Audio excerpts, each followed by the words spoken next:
Welcome to சுடுதண்ணி. இன்றைக்கி நம்ம வீடியோவில் ரொம்பவே அசத்தலான ஒரு ரெசிபியை தான் பார்க்க போகிறோம். அசோக அல்வா எப்படி பண்ணுறதுன்னு பார்க்கலாம். இது பாசிப்பருப்பு அல்வா, ரொம்ப ஈஸியாக நம்ம பண்ணிடலாம். இந்த ஃபெஸ்டிவல் டைமுக்கு உங்களுக்கு ரொம்பவே யூஸ்ஃபுல்லாக இருக்கும். இதோட இன்க்ரீடியன்ஸை நான் டிஸ்கிரிப்ஷன் பாக்ஸில் கொடுக்குறேன்.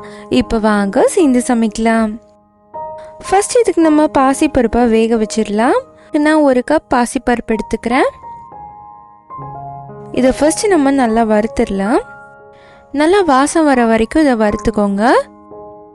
அடுப்பை சிம்லே வச்சு நம்ம வறுத்துக்கலாம். ஒரு 2-3 நிமிஷத்தில் இதில் நல்லா வாசம் வரும். அந்த மாதிரி வரும்போது இந்த பருப்பை எடுத்து நம்ம நல்லா அலசிட்டு சேர்த்துக்கலாம். பாருங்கள், இப்போ இது நல்லா வறுபட்டுருச்சு. இதை நான் ஒரு 2 தடவை நல்லா அலசிட்டு இதே குக்கரில் சேர்த்துக்கிறேன். இப்போ இதில் 2 பங்கு தண்ணி சேர்த்துக்கலாம். 1 கப் பாசிப்பருப்புக்கு 2.5 கப் தண்ணி சேர்த்துக்கலாம். சேர்த்துட்டு ஒரு தடவை மிக்ஸ் பண்ணி விட்டுட்டு இதை ஒரு 5 விசில் நம்ம வேக வச்சிடலாம். இருக்கட்டும். பாருங்கள், இப்போ 5 விசிலுக்கு அப்புறமா இது நல்லா வெந்து வந்துருச்சு. நல்லா குழைவாக வந்திருக்கு. இதை ஒரு தடவை நல்லா மசிச்சு விட்டுருங்க.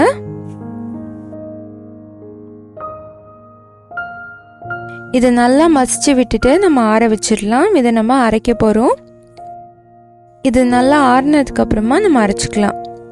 இது ஆறுனதுக்கப்புறமா ஃபைன் பேஸ்ட்டாக இதை அரைச்சிக்கோங்க. ரொம்ப ட்ரையாக இருந்துச்சுன்னா கொஞ்சமாக தண்ணி சேர்த்து அரைச்சிக்கோங்க. இருக்கட்டும். அடுத்து ஒரு பேனில் 2 டேபிள் ஸ்பூன் நெய் சேர்த்துக்கிறேன். இதில் 10 முந்திரி சேர்த்துக்கலாம். சேர்த்துட்டு இதை நல்லா வறுத்துக்கோங்க.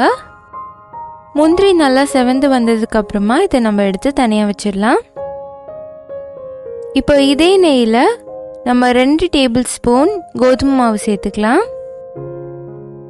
கோதுமை மாவு நல்லா மிக்ஸ் ஆகி கட்டி இல்லாமல் ரெடி ஆனதுக்கப்புறமா இதில் நம்ம அரைச்சி வச்சிருக்க பாசிப்பருப்பு பேஸ்ட்டை சேர்த்துடலாம். எல்லாத்தையும் சேர்த்துட்டு நல்லா கலந்து விட்டுருங்க. அடுப்பு சிம்லேயே வச்சுக்கோங்க. ஹையில் இருந்தால் அங்கங்கே அடி பிடிச்சிரும். நல்லா மிக்ஸ் பண்ணி விட்டுக்கோங்க. இது நல்லா மிக்ஸ் ஆகி நெய்யெல்லாம் நல்லா அப்சர்வ் ஆனதுக்கப்புறமா இதில் நம்ம சர்க்கரை சேர்த்துக்கலாம். 1 கப் பாசிப்பருப்புக்கு 2.5 கப் சர்க்கரை சேர்த்துக்கோங்க. சேர்த்துட்டு இதை நல்லா மிக்ஸ் பண்ணிடலாம்.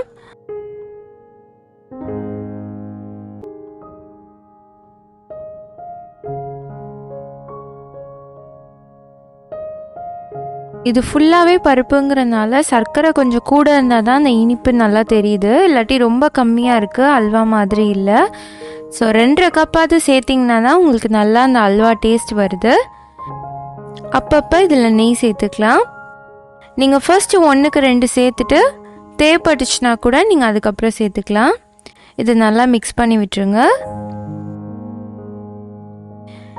நெய் நல்லா அப்சர்வ் ஆகிட்டே வரும். ஸோ கொஞ்சம் கொஞ்சமாக அப்பப்போ சேர்த்து நல்லா மிக்ஸ் பண்ணிட்டே இருங்க. இது ஓரளவு நல்லா மிக்ஸ் ஆனதுக்கப்புறமா நம்ம இதில் ஃபுட் கலர் சேர்த்துக்கலாம். இது ஆப்ஷனல் தான், நீங்கள் வேணும்னா சேர்த்துக்கலாம். நான் இன்றைக்கி ஆரஞ்சு ப்ளஸ் ரெட் கலர் சேர்த்துருக்கேன். ஸோ ரெண்டும் மிக்ஸ்டாக ஒரு மாதிரி ரெட்டிஷ் ஆரஞ்சாக இருக்கும்ல, அந்த கலர் சேர்த்துருக்கேன். ஸோ சேர்த்துட்டு நல்லா மிக்ஸ் பண்ணிக்கலாம். இந்த கலர் சேர்த்தனே உங்களுக்கு நல்ல ஒரு அப்பீடைசிங் லுக் கிடைக்கும். சாப்பிடணும் போல் ஆசையாக இருக்கும். ஃபுல் அண்ட் ஃபுல் ஆப்ஷனல் தான், நீங்கள் வேணும்னா சேர்த்துக்கலாம். டேஸ்ட்டில் எந்த டிஃப்ரென்ஸும் உங்களுக்கு வராது. இதில் கொஞ்சம் கொஞ்சமாக நான் அப்பப்போ நெய்யும் சேர்த்துக்கிறேன்.